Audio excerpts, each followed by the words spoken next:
Point of order, Jeremy Corbyn. Mr Deputy Speaker, I rise on a point of order concerning Prime Minister's question time yesterday, and I would like to inform the House that I have informed the Prime Minister, the member for Richmond, that I was raising this morning. Yesterday, in answer to the Leader of the Opposition, he made reference to me. He gave me no advance notice that he was making such reference, which is surely the convention for all members of this House, including the Prime Minister.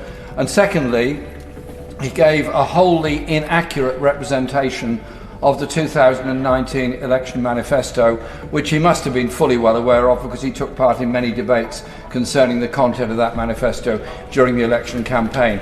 Could you guide me, Mr Speaker, on how the Prime Minister could correct the record, and if I'm going to live rent-free in his head, at least he could accurately reflect what I think and what I say, rather than inventions made up by him or his office? I'd like to thank the Right Honourable Member for his point of order and for giving forward notice of it.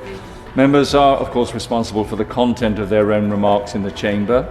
In respect of what is said in the House, parliamentary privilege allows all members the right of free speech to ensure that we can represent our constituents and express our views without fear or favour. But this is a right that we must exercise with great responsibility. So the Treasury bench will have heard, well, let me just finish and then I'll call the Leader of this.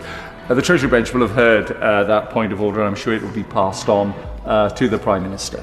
Further to that point of order? To that point of order, in all seriousness, as you know, Mr Deputy Speaker, I take rules on giving members notice very seriously, whether it's visits to constituencies or mentioning it in the House. So I shall certainly follow that up. But I suspect the Right Honourable Gentleman should be prepared for him to be discussed, and in particular the Leader of the Opposition's support for both him and the manifesto that he stood on, to be mentioned on at least a weekly basis. And if he would like to help correct the record, he could publish the manifesto that he stood on, which would have weakened this country and dismantled NATO.